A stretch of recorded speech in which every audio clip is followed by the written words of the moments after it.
Gracias, amigos televidentes, por continuar con Saracay Televisión.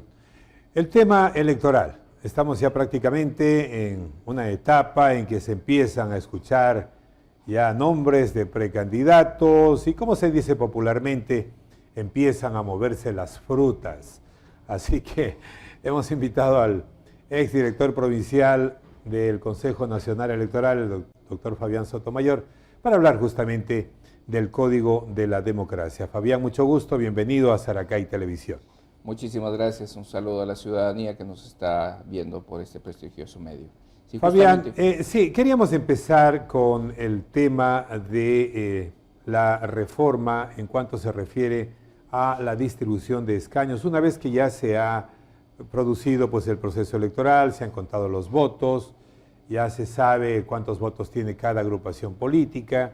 Entonces ahí viene la parte del reparto de los puestos, de acuerdo al método, al sistema que se utiliza. Anteriormente estuvo vigente el método de Hont, que daba la ventaja y una gran ventaja a la lista o listas que tenían realmente pues la votación en plancha. Y a esto se debía que era precisamente la lista 35, en ese entonces del expresidente Correa, que prácticamente arrasaba con la gran mayoría de puestos que estaban en disputa, que estaban en elección. Hoy ese método se ha cambiado, se ha implantado el método de Webster. ¿Cómo modifica esta situación el mapa electoral? Hoy ya no va a haber pues esa presencia masiva de funcionarios elegidos de una sola lista, sino que se va a democratizar más, se va a repartir de manera más equitativa y las minorías van a tener mayores oportunidades. ¿Qué opina usted al respecto? Bueno, muchísimas gracias. Sí, bueno, desde el día lunes tenemos ya publicado en el registro oficial las reformas al Código de la Democracia.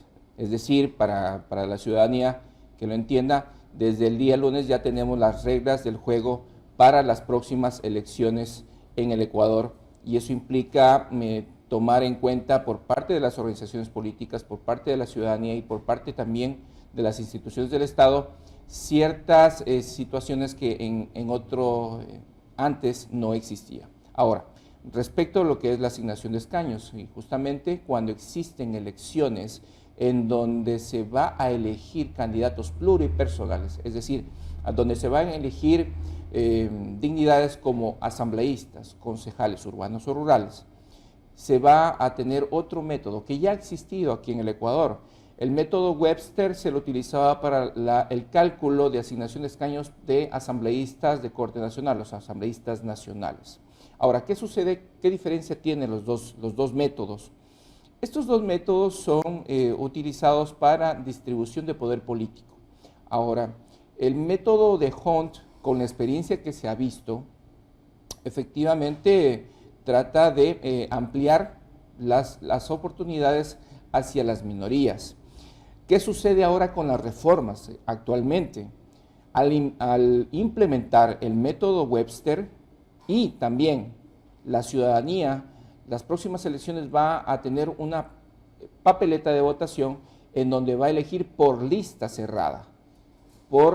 Ya no va a existir la oportunidad de elegir al primer candidato de una lista, al tercer candidato de otra lista y al quinto candidato de otra lista. Ya no hay cómo. Es decir, que hoy pues simplemente da un solo voto y ese voto sirve para toda la lista y ya no puede escoger entre listas, sino que ese voto es único, sirve para toda la lista y efectivamente el elector pues hasta ahí llega. Ya no podrá decir, es que en la otra lista está también un candidato que tiene realmente un buen perfil, que tiene capacidad.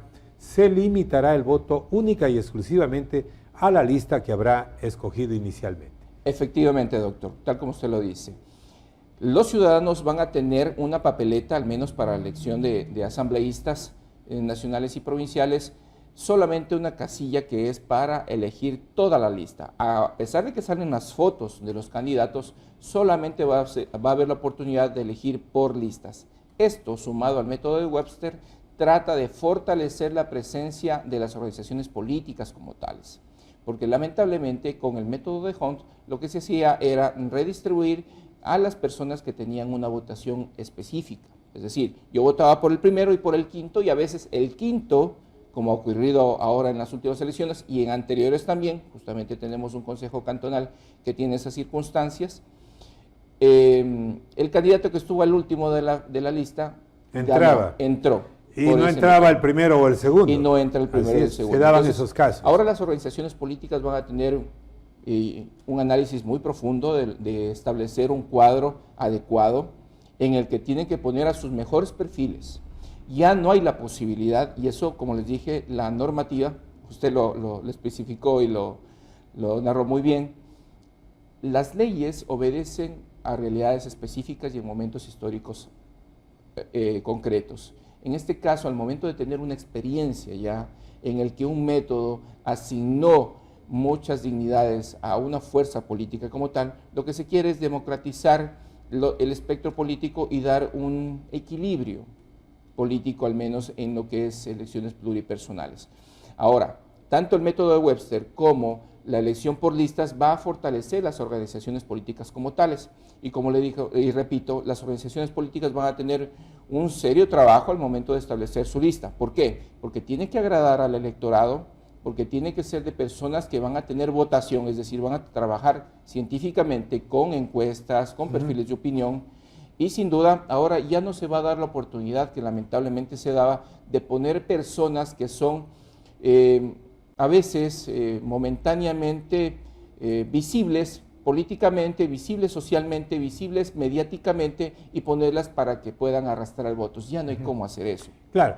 Fabián, hay un tema importante también aquí, que es importante resaltarlo, el hecho de que hubo mucha dispersión, hubo un excesivo número de candidatos en las últimas elecciones, y un poco también las reformas que se han hecho al Código de la Democracia apuntan a corregir este aspecto. Parece ser que de aquí en adelante, pues el tema de los fondos de promoción electoral deberán de ser restituidos en el caso de que el candidato o candidata no logre un mínimo de votos. ¿Cómo está este tema? Sí, justamente. Bueno, nuestra Constitución establece que tenemos el derecho a elegir y a ser elegidos, y para evitar romper o violar ese derecho constitucional, las reformas tienden a darles toda la posibilidad para que cualquier persona se presente a elecciones. Tiene que estar debidamente inscrito o patrocinado por un movimiento político o un partido político.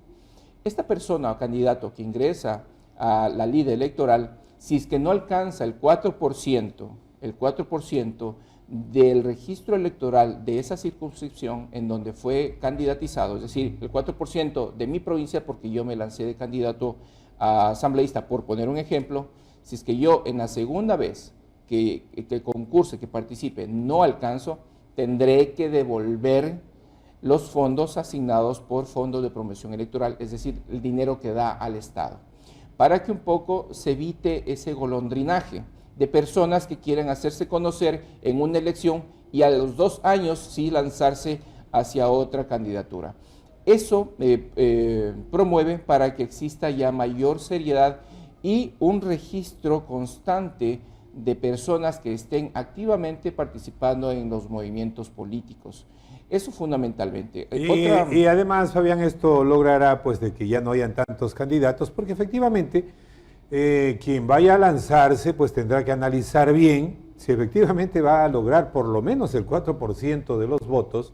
Caso contrario, le tocará devolver el dinero que haya sido utilizado en promoción electoral, lo cual efectivamente pues son cantidades significativas que entendemos un candidato no estaría realmente dispuesto a sacrificar su patrimonio. Es decir, esto le hará pensar 2 veces, hará que, como dijo Fabián, las candidaturas pues sean postuladas de manera más seria, de manera más analizada y obviamente con el respaldo de la votación respectiva. Fabián, otro de los temas que también se ha mencionado bastante en las reformas al Código de la Democracia, tiene que ver también con el tema de la equidad de género. Ahora se habla de que ya el 50% de las listas deberán ser encabezadas por mujeres. ¿Cómo mira usted?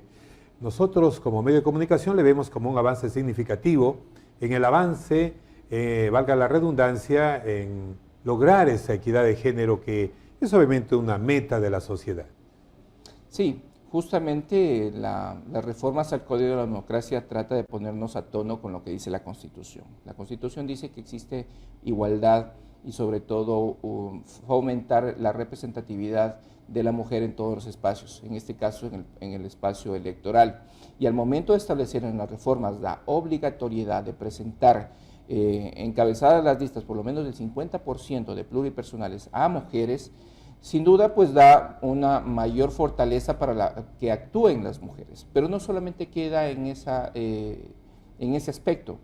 Las reformas establecen tipos penales para personas que atenten con la presencia de mujeres en el aspecto político. Es decir, existe un tipo penal en el que si es que yo agredo, es violencia de género política. Esta violencia de género, si es que yo lo hago contra la mujer, voy a tener serios inconvenientes porque ahora van a ser infracciones electorales y un delito.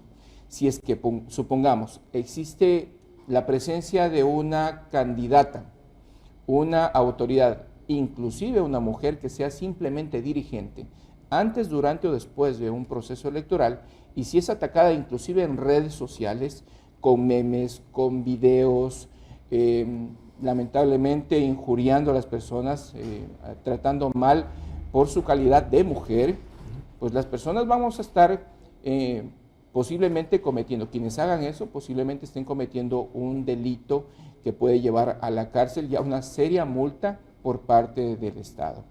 Correcto. De lo que hemos analizado brevemente, de manera sintetizada, en esta entrevista, lamentablemente el tiempo es corto, Fabián, el tema es muy amplio, nos haría falta más tiempo, pero entendemos pues que habrá oportunidad para hacer un análisis más detallado de todo lo que significa las reformas al Código de la Democracia. Muchísimas gracias, su presencia acá en Saracay Televisión. Muchísimas gracias a ustedes. Muy amable.